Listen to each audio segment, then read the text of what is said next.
La Torá es el fundamento de nuestra fe y su estudio constante es la fortaleza de nuestra alma. Por eso te invitamos al servicio virtual.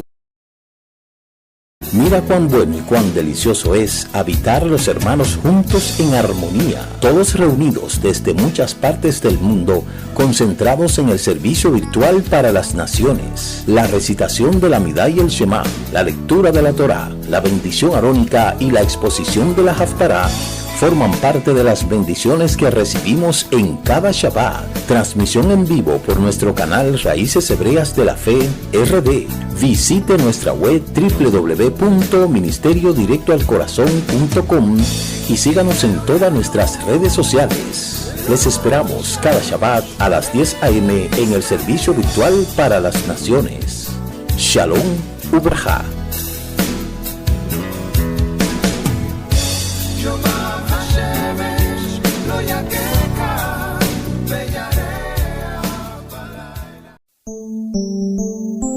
Shabbat Shalom, Shabbat Shalom. Tengan todos un feliz Shabbat Shalom, Shabbat Shalom. Regocíjate en Adonai. Shabbat Shalom, Shabbat Shalom. Sean todos bienvenidos al inicio de la celebración del Shabbat y al comentario del estudio semanal de la Torá. El reposo lleno de paz que proveyó Adonai para su pueblo Israel.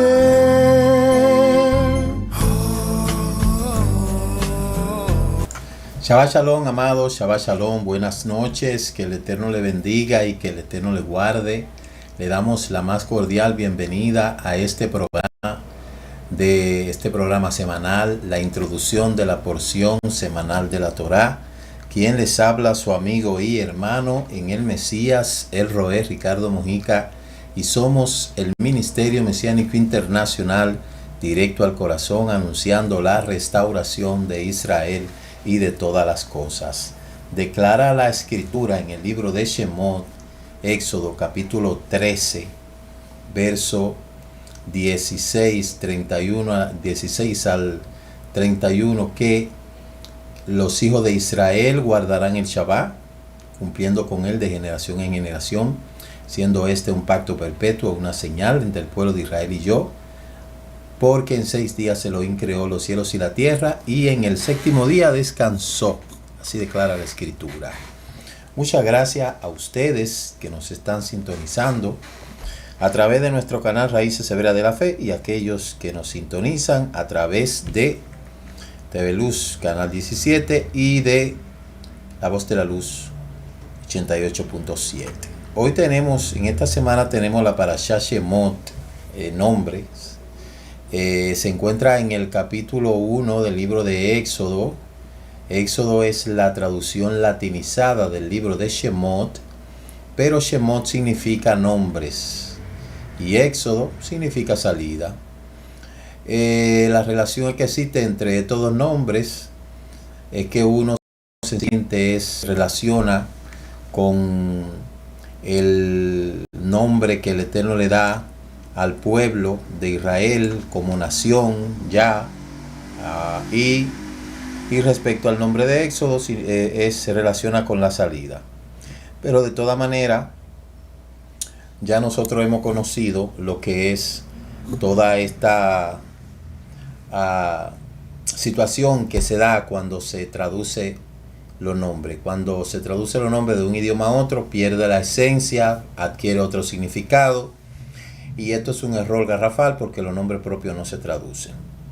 Precisamente en esta parashá trata algunos puntos fundamentales, como en primer lugar trata el llamado de Moshe, trata la identidad de Moshe, el nombre sagrado, y esta parashá prácticamente abarca uno de los puntos más esenciales del libro y concluye ya dando paso a lo que es el llamado de Moshe al faraón para que pueda dejar salir al pueblo, desde la primera aliyá hasta la séptima aliyá.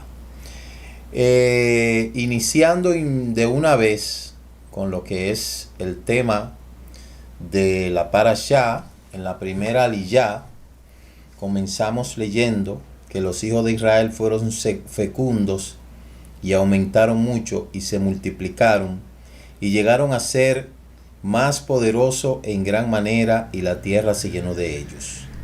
Entonces relatan los Midrash que el Eterno cumplió la promesa de multiplicación sobre los hijos de Israel en Egipto. ¿Qué pasó? Allí, cuando se quedaron los hijos de Jacob, sus 12 hijos y su hija Dina, hubo una multiplicación. El Eterno cumplió la promesa de multiplicación, pero ahí surgió un problema. Inmediatamente el pueblo comienza a multiplicarse, comienzan los temores, y eso es lo que dice el capítulo 1, verso 9, que el faraón dijo a su pueblo que este pueblo, los hijos de Israel, se estaban multiplicando y que había que hacer algo para detener ese crecimiento. ¿Qué hicieron? Sencillamente él se refirió a las parteras y le dijo: cuando ustedes vean un niño hebreo que nazca, ustedes lo matan, y si hembra lo dejan vivir. Dice la escritura que entonces las parteras le temieron al Eterno. La primera estrategia fue oprimirlo. Entonces el Eterno, en la multiplicación, provocó la opresión del enemigo. Y para ir aprovechando el contexto de la aplicación, podemos decir claramente que el enemigo odia la multiplicación.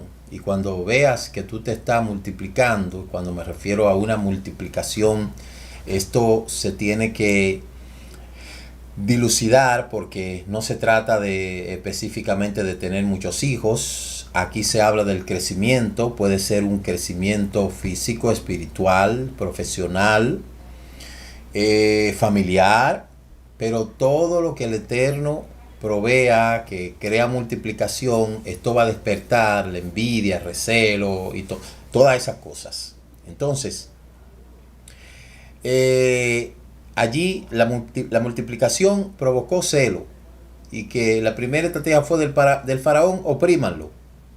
Entonces la opresión produjo más multiplicación, porque hay personas que cuando más te quieren hacer un daño, más te pueden alcanzar o te pueden acercar al propósito. Entonces uno en cada parashá aprende, y eso es la enseñanza y el aprendizaje que yo como maestro trato de extraer de cada parashá. Entonces, lo primero es que el Eterno cumplió su promesa de multiplicación, es decir, el Eterno prometió bendecir al pueblo, pero esto provocó la envidia del faraón, el temor del faraón, y esto provocó opresión, pues entonces viene crecimiento. Definitivamente, señores, no puede haber bendición si antes no hay una lucha. Entonces, de ahí podemos nosotros aprender que en cualquier terreno que nosotros estemos, en cualquier terreno, en cualquier situación que nosotros estemos luchando, que estemos batallando, va a haber bendición, pero no va a ser una bendición así sencillamente, sino que va a haber una lucha. Nuestra vida es una lucha, una bendición, una lucha, una bendición, una lucha. O sea, eso es así. Nada se adquiere. Todo lo que se adquiere fácil se va. Entonces, allí el faraón oprimió. Dice la escritura que no podemos dejar de entender de que en medio de las opresiones, ahí es donde hay que incrementar la plegaria, la tefilá. ¿Por qué? Porque la vida de un creyente debe de ser una vida de oración y de estudio. En medio de la opresión, en medio de lo que es los conflictos, pues hay que orar, hay que sacar tiempo para orar, hay que dedicarse a orar, y ese resultado obviamente se va a reflejar en la vida de cada persona según se dedique al Eterno. El resultado de la persecución de Egipto fue que el pueblo clamó al Eterno, y ese clamor produjo una gran manifestación. La segunda estrategia que el faraón utilizó fue el hablar con la partera, ya que oprimiéndolo lo que hacía es que se multiplicaban más. Entonces le dijo a la partera: ustedes, cuando vean un niño hebreo que nazca, ustedes lo matan. Entonces, nosotros hemos dicho en anteriores ocasiones que uno lee solamente que la partera hicieron este acto, pero el Eterno bendijo a las parteras. Esa fue la segunda estrategia. La tercera estrategia, ya que las parteras no acataron el llamado del faraón, sino que dice la escritura que las parteras omitieron el mensaje del faraón, porque usted se imagina asesinar niños. O sea, se supone que lo más sensible, amoroso que hay en este mundo son los niños, y sencillamente dar una orden: mátenlos. Oye, qué cosa más tremenda. Pero eso no ha sido nada más el faraón que ha hecho eso. Todas las civilizaciones antiguas, cuando conquistan, cuando hay una rebelión, lo primero que quieren hacer es matar a los niños, porque matando a los niños se garantiza de que no haya descendencia, y si no hay descendencia, no va a haber quien tome venganza, no va a haber quien releve. Entonces ahí es la importancia de cuidar a los niños. Yo siempre he dicho que si los niños son el futuro, ¿por qué descuidamos tanto a los niños? Lastimosamente y desgraciadamente en esta generación nosotros podemos ver que vivimos en un tiempo en que los padres son metidos en un asilo, los niños, los ancianos son metidos en un asilo, a los niños lo meten en un baby care, entonces sacan a pasear al perro. Hoy en día los animales, el perro, el gato, la mascota, para mucha gente es más importante que un niño. Eso es una desgracia, eso es una cosa terrible, porque un perrito puede ser muy bonito, un perrito puede ser muy gracioso, un perrito puede ser fiel, pero no es verdad que va a ocupar el lugar de un niño. O sea, eso no es verdad. Pero así son las cosas. Antes era una bendición tener hijos, hoy hay mucha gente que cuando le hablan de hijos le están hablando de una cosa mala. O sea que la estrategia del faraón en este tiempo ha cambiado y ha utilizado la misma conciencia de la gente para matar niños. Hoy en día queremos prácticamente, se puede decir, legalizar el aborto sin ninguna consecuencia. En muchos lugares una mujer sale embarazada y ella decide si quiere tener ese hijo o no. La mayoría de las veces el aborto es legal, van, matan a ese niño y nada pasa. Hay lugares en el mundo donde hay clínicas de aborto específicamente para hacerse aborto. Para muchas mujeres eso es un feto, eso es un producto clínicamente, pero qué ironía de la vida que los que están a favor del aborto nacieron. Entonces, así es la cosa. La cuarta estrategia que el faraón utilizó, la primera fue la opresión. Entonces de ahí de la opresión viene la multiplicación. La segunda fue la partera. La tercera entonces fue literalmente mandar a matar a los niños. Ya que la partera no quisieron acatar el llamado del faraón, entonces viene la tercera estrategia del faraón, que fue literalmente matar a los niños. Y la escritura dice claramente que muchos niños, el faraón mandó a matar a los niños. La escritura no dice cuántos niños fallecieron en ese tiempo, pero sí a la verdad que fueron muchos. Si hubiera la forma, una estadística de poder decir cuántos niños se murieron en ese tiempo, sería una cosa terrible.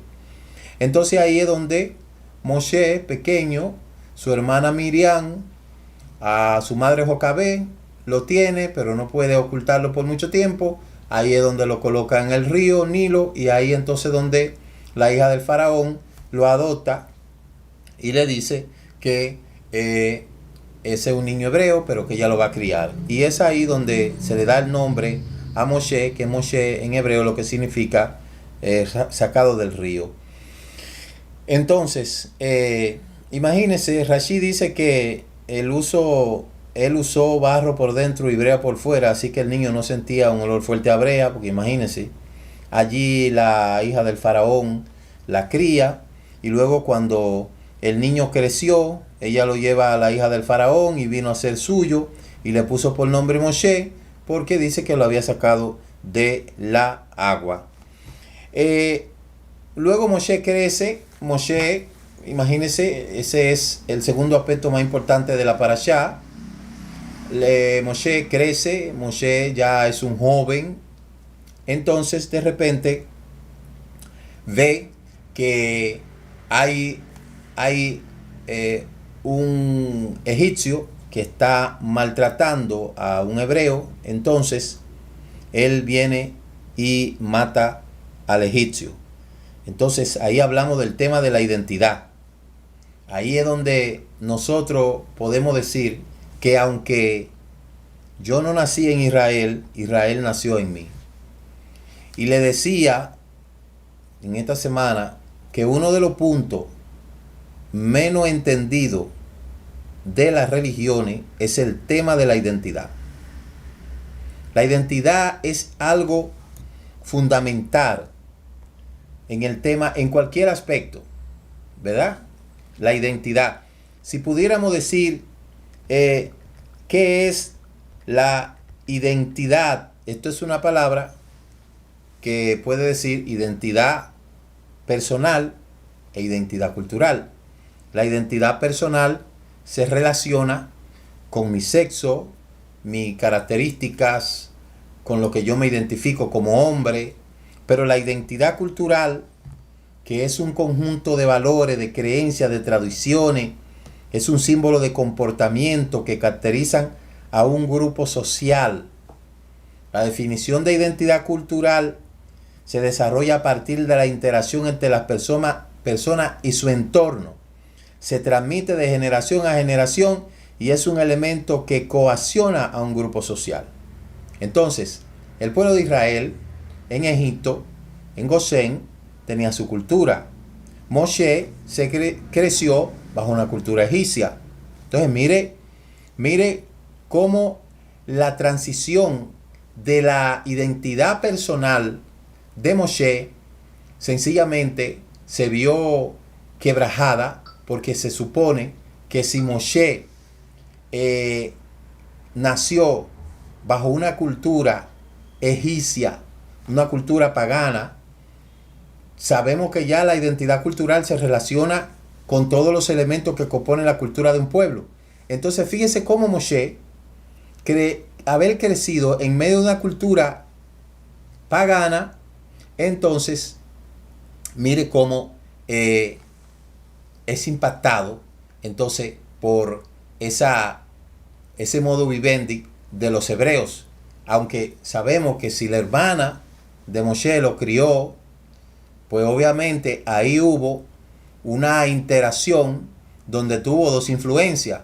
Tuvo la influencia a lo mejor de lo que su hermana le hablaba del tema de los hebreos, y la influencia entonces egipcia. Pero cuando Moshe va y se topa con un egipcio maltratando a un hebreo, ahí se despierta esa identidad personal y cultural hebrea en él, y eso entonces provoca que él estalle. Es lo mismo que nos ha pasado a nosotros, señores. Todo lo que nosotros hemos venido a nuestras raíces, nacimos en una cultura pagana. Dice el libro de Jeremías, capítulo 16, 19, que nuestros padres heredaron mentira. Muchos de ustedes brincaron de religión en religión. Muchos no pasaron por ninguna religión, pero otros han caminado todas las religiones y en ninguna de ellas se sentían bien. En su alma, adentro, había una identidad con la cual usted tenía el sentimiento, usted tenía algo que le demandaba esa sensación de identidad lo hizo que usted estuviera buscando en muchos caminos. Pero cuando usted llegó al contexto del judaísmo, las raíces hebreas, usted escuchó de la Torá, usted escuchó del Shabbat, usted escuchó así sea una sola palabra, porque lo que despertó en mí, la ebullición que yo tenía dentro fue una sola palabra. Una canción que sonó cuando yo estaba grabando en el 2003, una primera producción de poema que yo grabé. A mí, después de todas esas cosas que yo había analizado tocante a Israel y el paralelismo que me enseñaban, el rechazo de los cristianos, los judíos y todo eso, la teología de reemplazo, todo eso estaba en mí ahí callado. Pero cuando yo en el 2003 estaba grabando la producción que se llama, por cierto, Después del Rapto, escucho una canción que sonó y en mis auriculares, Baruch atah Adonai Eloheinu, Baruch atah Elohe Aboteinu. Eso fue nada más lo que yo escuché. De repente yo le digo al ingeniero, oye hermano, ¿y qué fue eso que sonó ahí? Él me dice, no, eso fue una canción judía que sonó. Yo dije, pues mira, te voy a agradecer que cuando yo termine de montar la voz, tú me grabes todas esas canciones en un CD y me la dé. Y yo recuerdo que él me grabó esas canciones, una canción de Jonathan Settel, me la grabó todas. Oiga, yo llegué a mi casa cantando, yo dije, wow, pero qué canciones más bonitas. Y yo le digo, todas las cosas fueron sucediendo en tiempo que el Eterno cumplió su propósito. Así mismo, como vino esa hermana, fue a Israel, me regaló una pequeña menorá, después me regalaron un aceitico, después me regalaron un chofar, y todas esas cosas comenzó a hacer ebullición en mí. Yo dije, tengo que buscar el significado de todo esto, hasta que yo escuché un mensaje que hablaba del nombre sagrado y dije, wow, pero ¿cómo es posible que yo haya estado engañado tanto tiempo? Yo no pude resistirme a ese llamado, señores. Créanme que yo no pude resistirme. Yo tuve que atender ese llamado. Recuerdo que tuve varios sueños donde el Eterno me hablaba claro, tocante al propósito que tenía conmigo. Y yo no tuve otra opción, solo que aceptar ese llamado y poder decir, heme aquí. Cuando yo decidí seguir al Eterno, fue una decisión muy firme que yo tomé. Abandonar el cristianismo, abandonar todas las relaciones que yo tenía y todo eso, quedarme prácticamente solo. Quedarme solo, mi familia y yo, solo mi esposa y mis hijas. Todo el mundo nos dio la espalda. Todo el mundo nos abandonó. Esos supuestos amigos, esos supuestos hermanos me abandonaron, nos abandonaron. Pero era un propósito. El Eterno tenía que llevarme al desierto para hacerme saber cuál era su propósito. Y cuando yo comencé a entender el llamado del Eterno, me di cuenta de un secreto. Aunque yo estuve en el cristianismo, mi alma nunca fue cristiana. Aunque estuve en el cristianismo por, se puede decir, 19 años, mi alma nunca fue cristiana.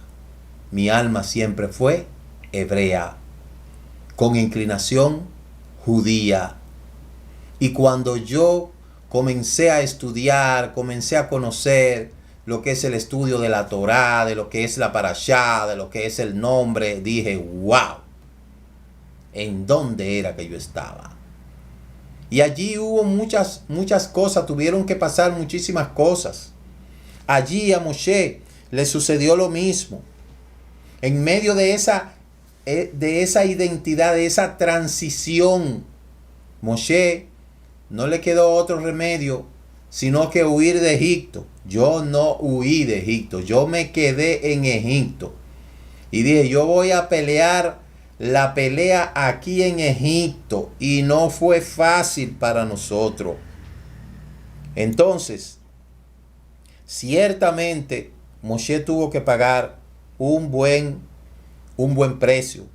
Allí, cuando entonces fue a defender a meterse en medio de dos hermanos. Entonces uno le dice al otro: tú me quieres matar a mí como tú mataste al egipcio. ¿Y qué hizo él? Bueno, parece que el asunto ya se sabe y salió huyendo. Salió huyendo porque el Eterno tenía que sacarlo de Egipto para poder cumplir con el propósito que el Eterno tenía con Moshe. Moshe sentía algo en su corazón. Moshe sabía: bueno, yo no soy egipcio, yo soy hebreo, pero ahora ¿qué hago? No puedo hacer más nada solo que correr. ¿Sabía usted que hay mucha gente todavía que están corriendo, que son prófugos del llamado del Eterno? Que el Eterno le ha hecho el llamado muchísimas veces. Mire, me hace resonar tantos pastores que el Eterno lo ha llamado a que renuncien definitivamente a toda esa creencia pagana que ellos aprendieron y que hagan caso al llamado que el Eterno le ha dado. Hay muchos líderes que el Eterno lo ha llamado a estudiar, que ya saben la verdad, que ya conocen la verdad, pero no quieren enfrentar el reto. Quieren seguir huyendo, quieren seguir escabulléndose, no quieren enfrentar ese llamado. Y yo le voy a decir algo: es mejor atender el llamado del Eterno que intentar evadirlo, porque al final es peor. Aquel que, conociendo la verdad, evade el llamado del Eterno puede perder hasta la vida, porque aunque el Eterno no forza a nadie a que le sirva, pero hay un trabajo individual que cada persona tiene que hacer. Entonces, ¿por qué muchos líderes cristianos que saben la verdad, que conocen la verdad? Porque uno se da cuenta. ¿Por qué ellos no deciden salir de Egipto totalmente y atender ese llamado que el Eterno le está yendo? ¿Acaso nosotros no estamos luchando por una salvación? Entonces ya usted conoce la verdad, ya usted sabe la verdad. Entonces, ¿por qué persisten en estar ahí? Entonces, cuando se trata de huir del llamado del Eterno, eso es algo totalmente equivocado.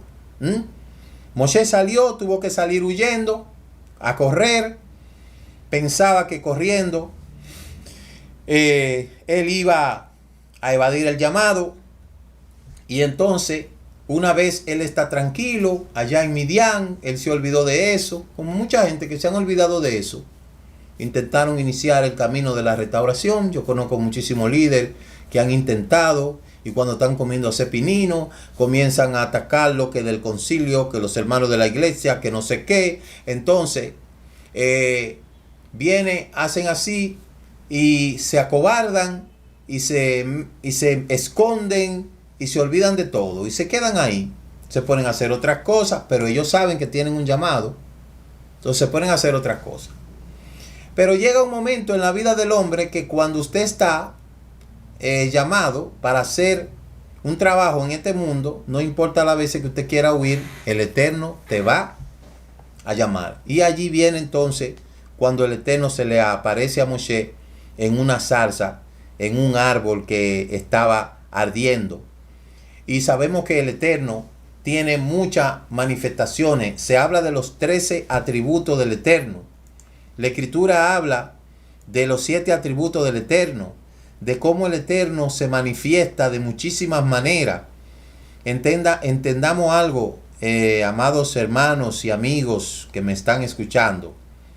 Al Eterno nosotros nunca lo vamos a poder meter en ningún sitio, porque el Eterno es más grande que todo lo que nosotros conocemos. Pero allí se habla de la manifestación del nombre del Eterno, de cómo el Eterno se puede manifestar, de cómo el Eterno puede darse a conocer, de cómo el Eterno tiene esa forma de comunicarse, ¿verdad? Y es interesante nosotros saber que una cosa son los atributos y una cosa es el nombre, ¿verdad? Una cosa es el nombre. Entonces allí Moshe tuvo el llamado. Lo raro de la zarza no era que ardía, porque que una zarza esté ardiendo en un desierto, eso no es raro, porque existen fuegos que son causados producto del calor. Pero allí lo que impactó a Moshe fue que la zarza no se apagaba. Entonces, eso da una clara enseñanza de que lo que sirven al Eterno tienen que estar ardiendo, porque Elohim no es un Elohim de muertos, sino de vivo. Y la vida necesita fuego para existir. Por eso es que aquellos que sirven al Eterno tienen que estar bajo el fuego del Eterno. Entonces, allí el Eterno habla con Moshe, se le manifiesta, allí se le manifiesta a Moshe, y cuando se dirige a Moshe, como decíamos en estos días, él le habla y le dice: oye, no te acerques, quítate el calzado de tus pies, porque en el lugar en donde estás parado es tierra Kadosh. Oiga, que una zarza esté ardiendo en el desierto, eso no es lo raro. Lo raro es que siga ardiendo. Y luego él se acercó, porque es muy curioso, y de ahí entonces escucha una voz. No me imagino, nosotros muchas veces hablamos de que queremos ver una manifestación del Eterno. Queremos que el Eterno nos hable. Pero yo estoy casi seguro que si el Eterno nos hablara en voz audible, muchas veces a mucha gente, yo creo que hasta morirían. Creo que hasta morirían del susto. Porque usted escuchar una voz que usted no vea a nadie, o sea, que usted busque y alguien le está hablando, eso va a causar temor, pavor, miedo, de todo. Pero Moshe ahí entendió que eso no era humano, y su alma ahí se conectó con esa voz. Ahí Moshe recibió el llamado. ¿Y qué le dice? ¿Y qué le dice la voz? Yo soy, primero quítate el calzado. ¿Por qué no le dijo, cúbrete la cabeza? No, le dijo, quítate el calzado. Porque usted oye que se habla de que era una sandalia. Yo, como decía, me parece que antes de ayer, que no era una sandalia. Porque acuérdese que el desierto hay alimañas, hay serpientes de cascabel, hay alacranes, hay algunos reptiles que pican. Entonces no podía tener una sandalia. Él tenía una especie de bota de cuero que se hacían los pastores y que se hacen los beduinos para protegerse los pies hasta de cualquier piedra. Recuerde que estamos hablando de peñas, cualquier piedra hiriente. Entonces, él se quita, ese acto de quitarse los zapatos, porque en ese lugar en donde él estaba era un lugar Kadosh, es una clara ilustración de que el Eterno es un Elohim Kadosh. Y por eso él dice que hay cosas que él aborrece. Dentro de estas cosas está manos que derraman sangre y los pies que son presurosos para hacer el mal. Los pies es un sinónimo de andanza. Entonces, allí en ese lugar donde él estaba, era un lugar sagrado. Se convirtió en un lugar sagrado. Por lo tanto, las botas pueden ser un símbolo de contaminación. Y allí Moshe se quita la sandalia. La Escritura enseña que delante del Eterno no es costumbre descubrir la cabeza, sino más bien cubrirse para reverenciarle y protegerle de la tremenda luz que hay en el resplandor de su presencia. Por eso el sumo Cohen tenía que tener una cobertura sobre su cabeza en todo momento delante del Eterno, para que cuando se manifestara el resplandor del Eterno, eso no lo quemara. Eso es como cuando usted se cubre del sol, y mucho más fuerte y mucho más potente que eso. Allí la voz le dice: yo he descendido para librarlo de la mano de los egipcios. ¿Te acordaste, Moshe? Tú saliste huyendo de Egipto. viniste aquí a Madián, te quedaste aquí en Madián, te casaste, pero yo quiero que tú sepas que el propósito mío que yo tengo contigo no es que tú te cases en Madián y estés tranquilito ahí, sino que yo te necesito para un trabajo. Dígame usted, ¿quién puede evadir el trabajo que el Eterno le ha llamado a hacer? No hay una cosa más fuerte en este mundo cuando la persona tiene un convencimiento claro de quien lo ha llamado. Cuando allí no estaba llamando el Eterno a través de un hombre, ni de un profeta, ni de nadie. Allí le habló el mismo Eterno porque era necesario. Esto era un asunto entre Moshe y el Eterno. Esto es un asunto personalizado.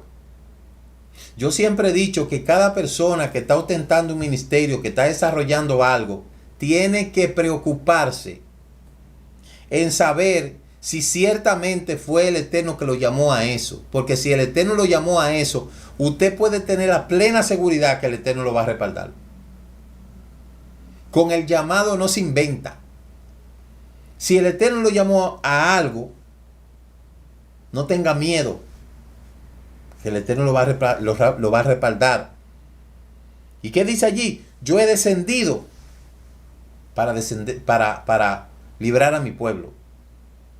Yo he escuchado el clamor de los hijos de Israel, porque llega un momento en que las oraciones están contestadas. Solamente falta el procedimiento para que eso se cumpla y el andamiaje. El Eterno había escuchado la opresión de Israel. El Eterno ya había contestado toda la plegaria. Ahora se necesitaba un plan de acción. Y para llevar a cabo ese plan de acción se necesitaba la mano del hombre. Porque el Eterno no puede, bajo ningún concepto, trabajar si no fuera por la mano del hombre. El Eterno puede hacer muchísimas obras, pero lamentablemente no puede trabajar muchas veces sin la cooperación del hombre. Entonces es necesario que nosotros entendamos que existe una simbiosis entre el Eterno y su propósito y el hombre. Allí era necesario que Moshe entendiera que la gran compasión que el Eterno tenía por su pueblo oprimido y lo estaba llamando para ser un líder, y obviamente para ser un líder capacitado hay que conocer las emociones del Eterno. El Eterno llama, el Eterno prepara y el Eterno envía. Moshe tenía que reconocer a un Elohim que tenía compasión. Eso fue lo primero. Ahí hablamos de los atributos del Eterno, que vamos a hablar más adelante, ¿verdad? Si un líder no tiene compasión del Eterno por su pueblo, nunca será capaz de tener éxito en el reino. Una persona que no tiene compasión por las almas, que no tiene amor, que no tiene bajo ningún tipo de consideración, es una persona que no tiene llamado del Eterno, porque lo primero que el Eterno le hace sentir a cada líder es el amor que él tiene hacia su pueblo y ese llamado. Un líder que no tiene amor en su corazón hacia su trabajo está siendo un empleado, es un asalariado. Y por eso fue que Mashiach dijo, si un asalariado ve el lobo que viene, va a salir huyendo, porque él trabaja, él vive de eso, y se le importa dejarlo eso cualquier rato. Pero el que es llamado de adentro se mata con el lobo para defender las ovejas. Entonces de esto aprendemos que cuando uno tiene un llamado del Eterno, uno hace las cosas por amor. Cuando uno hace las cosas por amor, uno no ve a la gente, uno no ve si la gente son agradecidos o no son agradecidos, si te apoyan, si no te apoyan. No. Uno está cumpliendo con el Eterno. Uno está cumpliendo con las cosas que el Padre llamó a uno. Si la gente agradece o no agradece, eso no es problema mío. Si la gente ayuda o no ayuda, eso no es problema mío. Mi llamado es con el Eterno. A Él es que yo tengo que exigirle. A Él es que yo tengo que reclamarle, no a la gente. Y obviamente, cuando uno depende de quién lo llamó y confía en quien lo llamó, entonces no hay nada que temer, solamente seguir para adelante. Entonces, algo interesante que yo le decía, me parece que el miércoles, que cuando el Eterno se le dirigió a Moshe, Moshe escuchó.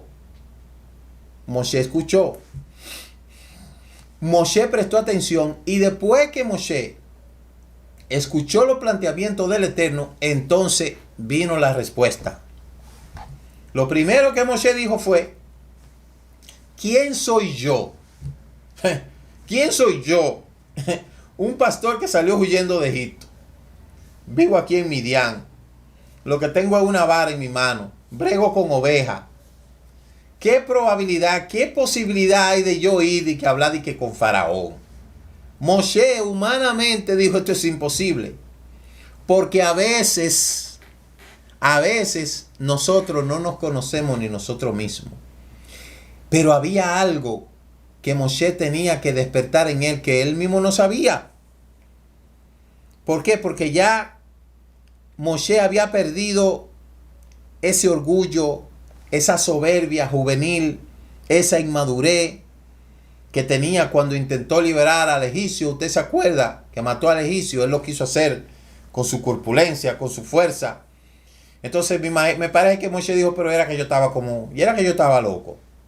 Entonces, ahora se había ido a otro extremo y ahora se está menospreciando hacia sí mismo. Una cosa es ser humilde, reconocer nuestras incapacidades, pero otra cosa es derogarse más de lo que realmente es.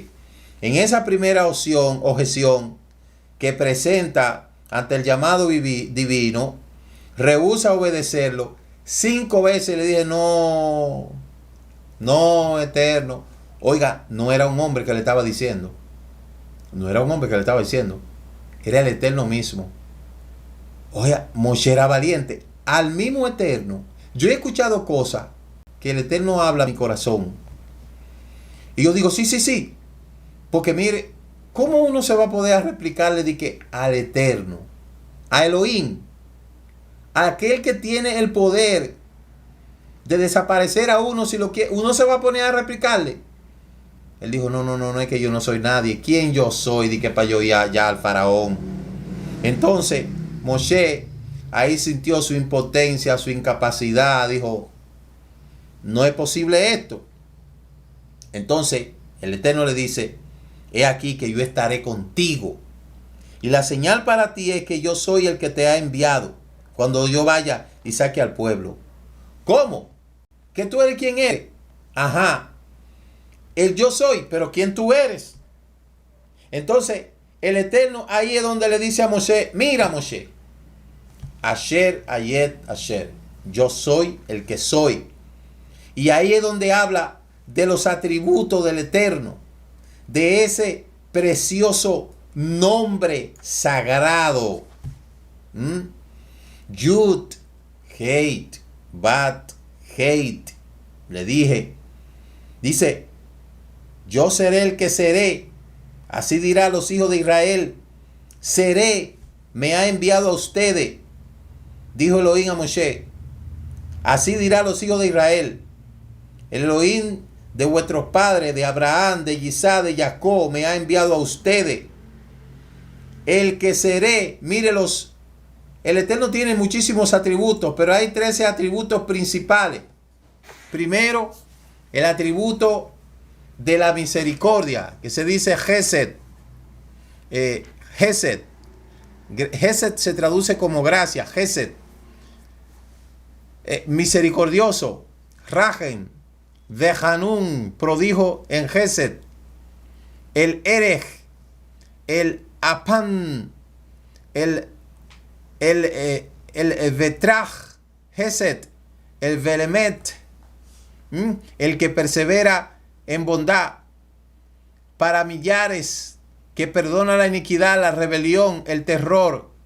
Y aquí están los atributos del Eterno, a pesar de que tiene 72 formas de él manifestarse, muchísimo más. Yo digo que el Eterno tiene, que no se cuentan las manifestaciones con las que él se manifiesta, pero hay fundamentadas, como dice el Salmo 84:12, Elohim Sebaot, amo de los ejércitos. Él es el dueño de todos los ejércitos, arriba y abajo. Elohim Jireh, él proveerá. Bereshit 22:14. Yuhei Bajei Shalom, que él es la paz. Jueces 6:24. Rafa, el que sana. Éxodo 15:26. Sikeinu, que es nuestra justicia. Yirmiyahu 23:6. Shama, él está aquí. Ezequiel 48:35. Y Yuhei Bajei Nisi, que él es mi estandarte. 17:15. Entonces ahí están los tres atributos del Eterno. Ahí están los nombres del Eterno. Y ahí están las manifestaciones del Eterno con las cuales él se hace visible. Elohim es un Elohim invisible con obras visibles. Entonces, allí Moshe, una vez el Eterno haberle dado todas esas cosas, esto no convenció a Moshe. Oiga, a mí el Eterno me llamó y yo solamente tuve 3 sueños fundamentales. 3 sueños yo tuve, claros, claritos. No fue necesario meter mi mano aquí y que se hiciera lepra y después meterla de nuevo. No fue necesario eso. No fue necesario tirar algo y convertirlo en una serpiente y luego, no fue necesario. Yo entendí, pero Moshe necesitaba más señales, cada cual es llamado según su exigencia. Entonces Elohim le habla de todos esos atributos. ¿Por qué? Porque en Egipto ellos tenían muchísimos dioses. Allí estaba el dios Api, todos los dioses del mundo. Pero el Dios de Israel tiene su nombre. Ahí es donde yo le puedo decir a usted, cuando la gente dice, Dios te bendiga. Ok, Dios te bendiga. ¿Cuál Dios? ¿Cuál es de todos los dioses? El Dios de los cielos, los dioses paganos, para ellos todos están en los cielos. El Dios Api estaba en el cielo. El Dios Zeus está en el cielo. El Dios de los nórdicos, el Dios de los musulmanes, todos los dioses están en el cielo. Ahora bien, ¿cómo se llama el Dios de los musulmanes? Alá. ¿Cómo se llama el Dios de los griegos? Zeus. ¿Cómo se llama el principal Dios del Olimpo? Zeus. ¿Cómo se llama el Dios principal de Babilonia? Baal. ¿Cómo se llama el Dios de los nórdicos, de los vikingos? Allá, ¿cómo se llama? Thor. Odín. Entonces, ¿cómo se llama el Dios de Israel? Yud-Hei Vah-Hei. 4 letras. Hay una dilatación que se escribió por los masoretas, que es la pronunciación Yahweh, pero eso es una fonética. Pero el nombre sagrado del Eterno es Yud-Hei Vah-Hei. 4 letras. Ese es el nombre sagrado del Eterno. Ahora, alguna gente te dice, Dios te bendiga. No me está diciendo nada. Dios me bendiga. ¿Por qué Dios me bendiga? ¿Pero cuál Dios? ¿El Dios que está en los cielos? No es que todos los dioses están en los cielos. No, porque el Dios verdadero se escribe con D mayúscula. Y el Dios falso se escribe con D minúscula. Ok. Ahora pronúnciame el Dios verdadero. Dios. Y el Dios falso, Dios. Entonces no hay diferencia. Dentro de las manifestaciones del nombre sagrado existe la pronunciación Hashem. Hashem significa el nombre. Pero cuando los judíos dicen Hashem, se está refiriendo a Yud-Hei Vah-Hei como una forma de respeto, porque Hashem lo que quiere decir es el nombre. Por eso muchos, para no utilizar el nombre sagrado en sustitución, dicen Hashem. Pero Hashem solamente es el nombre. Se puede decir que eso es un artículo definido. Es un artículo. que no tiene ningún atributo. Pero el nombre es Asher Ayet Asher. Ese es el nombre. Yuhei Bajei, 4 letras. Esa es la manifestación del nombre que le dio a Moshe. El que es, el que era y el que será. Bejayá, Bejové. El que es, el que será. Porque ese no tiene principio ni fin. Nada está fuera de él. Todo está dentro de él. Él no tiene inicio ni tiene final. Él es el Aleph y él es el Bet. Entonces, el nombre de Israel, el del Dios de Israel, se llama Yud Hei Ba Hei. La pronunciación es tanto Jehová. Eso fue una mala traducción, que ya lo sabemos, cuando se traducen los nombres a través de las traducciones, valga la redundancia, tratando de buscar una fonología para adecuarla a los distintos idiomas. Allí entonces se le pone la J. Pero nosotros sabemos que el alfabeto castellano, que está compuesto de 5 vocales y 28 consonantes, cuando se inició el estudio del nombre, no existía todavía, ni siquiera existía las 28 consonantes y las 5 vocales. Y cuando hablamos del latín, que es la lengua, se puede decir latina, no existía la J. La J existió, se incorporó. Oiga, dicho sea de paso, y así usted lo puede buscar, la letra J fue la última letra en incorporarse a la formación del alfabeto. La letra J, si usted la busca, si usted busca, vamos a buscar origen de la letra J. Así mismo, usted la va a buscar. La J, claramente, como lo dice, mire, la J fue la última letra que se incorporó al alfabeto latino moderno por parte de Pierre de la Ramée en 1515 a 1572 para distinguirla del valor fonético que había desarrollado la I en la lengua romance. Entonces hay una historia acabada de la letra J. En el 1524 no existía la J en el alfabeto castellano. Entonces el nombre no es Jehová. No puede ser Jehová. Porque si no existía la letra, entonces no puede ser Jehová. ¿Verdad? En su defecto, si se utilizara la latina, sería Jehová. Jehová. Porque no existe la J. Entonces, esa incorrecta pronunciación de Jehová, acuérdese que si nosotros buscamos, mire, aún en el diccionario etimológico castellano, ahí está claro. La letra J es una mera transformación que sufrió la I. Esto explica que la J también tenga un punto arriba. Inicialmente se le conoció como I holandesa.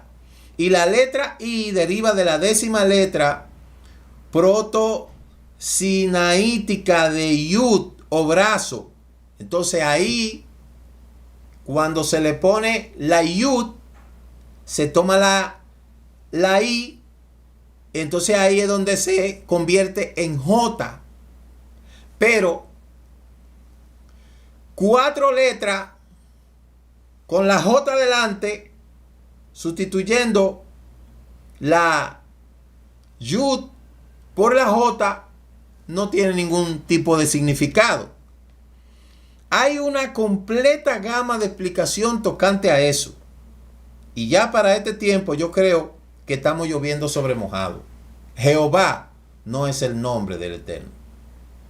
Si nosotros buscamos la palabra Jehová en el diccionario Strong, la palabra Jehová en el Strong, ahí nosotros vamos a ver algo que yo siempre lo he estado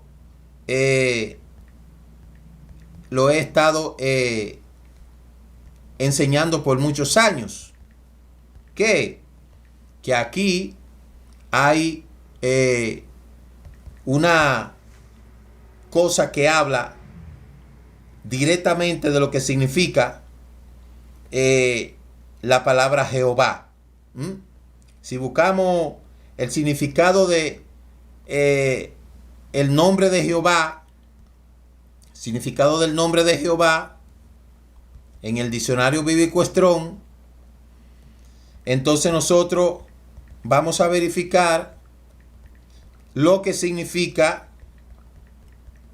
en castellano. Vamos a ver, se lo vamos a rectificar para que usted busque la referencia.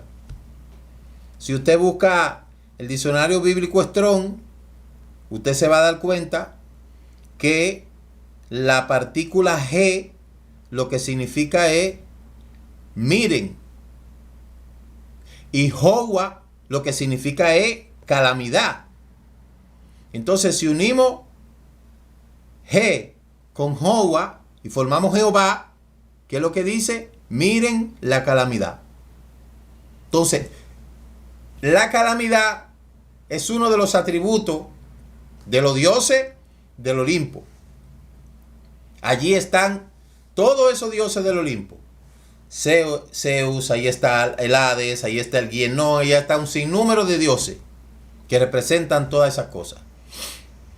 Y algo lógico es el hecho de por qué la gente dice aleluya. ¿Por qué la gente dice aleluya y no dice aleluje? No dice así. Si Jehová fuera el nombre sagrado del Eterno, ¿por qué la gente no dice aleluje? La gente no dice aleluje. La gente dice aleluya. Porque ya es la forma bilítera corta del nombre sagrado. Entonces, esta manifestación que el Eterno le dio a Moshe, lo hizo, ¿por qué? Porque tenía que sacarlo con su propia mano. Allí no podía mandar a un malach, no podía mandar a Gabriel ni a Migdael como cuando mandó a destruir a Sodoma y Gomorra. No, allí fue él mismo que iba a ir a sacar a su pueblo con mano dura. Eso era un problema de los dioses del faraón con el Eterno, con Yuhei Bajei. Y por eso que tenía que convencer a Moshe de esto. Entonces queda claro, el nombre sagrado del Eterno no es Jehová, no es Dios, no es el Señor, porque según dice el libro de Osea capítulo 4 verso 16, entonces me llamarás Ishi, que quiere decir esposo, y no me llamará Baali, que quiere decir Señor. Entonces ni Señor es el nombre del Dios de Israel, ni Dios es el nombre del Dios de Israel, ¿verdad? El nombre del Dios de Israel es Yud Hei Bat Heit. Una pronunciación tardía, Yahweh. Una pronunciación de respeto por los judíos, Hashem. La manifestación en su multiplicidad, Elohim, representa la pluralidad del Eterno. Esa palabra Elohim lo que representa es la pluralidad del Eterno, que todo está en Él y Él está en todo. Eso es lo que representa Elohim. Él está en todo y todo está en Él. Él se manifiesta en todo. Entonces, tenía Moshe que conocer estas cosas para poder ir a sacar a su pueblo.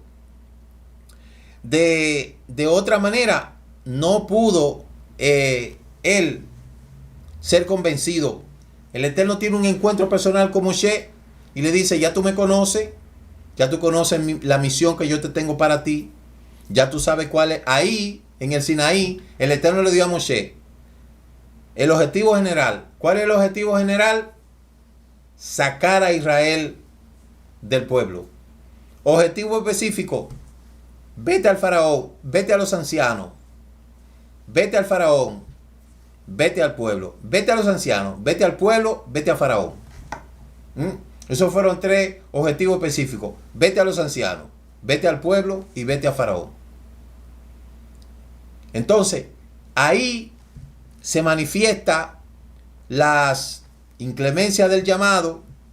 ¿Qué le dijo? Vete y reúne a los ancianos de Israel y dile: Yuhei Bajei, el Elohim de vuestros padres, Elohim Abraham, Isaac y Jacob, se me apareció diciendo: ciertamente yo he visitado y he visto lo que ha hecho en Egipto. Entonces Moshe conoció claramente el nombre del Eterno y fue y se le dio a conocer a ellos y le dijo: ellos van a escuchar tu voz, tú le dirás a los ancianos de Israel, el rey de Egipto, y le dirá: el Eterno, el Elohim de los hebreos, me ha salido al encuentro. Ahora pues permite que vayamos 3 días al camino de la estepa para ofrecer sacrificio a nuestro Elohim. Cuando fue allá, a donde los ancianos se dirigieron al pueblo. Entonces dijeron: vete, dile a Faraón que nos liberte, que nos dé permiso para salir 3 días a ofrecer sacrificio al Eterno. Entonces aquí se presenta el Eterno como Elohim de los hebreos la primera vez. Y entonces esta palabra los hebreos, Jaibri, que aparece muchas veces en la escritura, aparece en Génesis 40:15 con relación a la tierra de Israel, aparece en Génesis 43:32 con relación a la comida, aparece en Éxodo 2:6 con relación al pueblo y aparece en Éxodo 3:18 con relación al Eterno. El Dios de los hebreos, ¿cuál es su nombre? Yuhei Bajei. Y el Eterno le dijo: ¿qué es lo que tiene en tu mano? Ahí le da las señales. Entonces, no había forma. Moshe puso muchísimas excusas, como todo hombre, ante el gran reto, pero el Eterno lo convenció y le dijo: Moshe, vete, que tú no vas a ir solo. Pero mira que soy torpe de labios. No te preocupes, te voy a poner a tu hermano. ¿Qué más quieres, Moshe? ¿Qué más tú quieres, Moshe? Yo te pregunto, ¿qué más tú quieres para tú acatar el llamado del Eterno? ¿Qué más necesitas? ¿Qué más tú tienes que hacer? Hay mucha gente que ya está convencido y lo que dice y lo que está haciendo, como decían antes, amarrando la chiva, pero ya saben a lo que el Eterno lo mandó. Muchos saben a lo que el Eterno lo ha llamado y lo que están es, como dicen aquí, moroseando, barajando, dándole vuelta a la cosa para no atender el llamado, no sabiendo que eso es un peligro. Entonces ahí nosotros podemos ver la organización del llamado de Moshe, la visión y la misión de Moshe y los puntos específicos que el Eterno le dio a Moshe. No fue que un pajarito le habló. No fue que salió un día y se despertó y dijo: voy a ir para allá a enfrentar al faraón. No. Hubo un encuentro con el Eterno. Y eso es lo importante que nosotros tenemos que entender. Entonces, si ya usted conoce el llamado del Eterno, ha entendido, ha conocido, conoce, no le dé más vuelta al asunto. Salga a hacer lo que el Eterno le ha encomendado para que le vaya bien. Amén. Mañana continuaremos hablando más de este tema. Shalom, shalom. Shabbat shalom, Shabbat shalom. Tengan todos un feliz. Muchas gracias por habernos acompañado en este inicio de la celebración del Shabbat y el comentario del estudio semanal de la Torá. Les esperamos mañana a las 10 a.m. en el servicio virtual de las Naciones. Recuerde suscribirse a este canal Raíces Hebreas de la Fe y comparta con otros esta bendición. Shabbat Shalom. Dicen nuestros sabios, es más lo que ha hecho el Shabbat por Israel que lo que Israel ha hecho por el Shabbat. El Shabbat nos ha preservado como pueblo. Es un día que dedicamos a Adonai y a aprendemos de su Torah.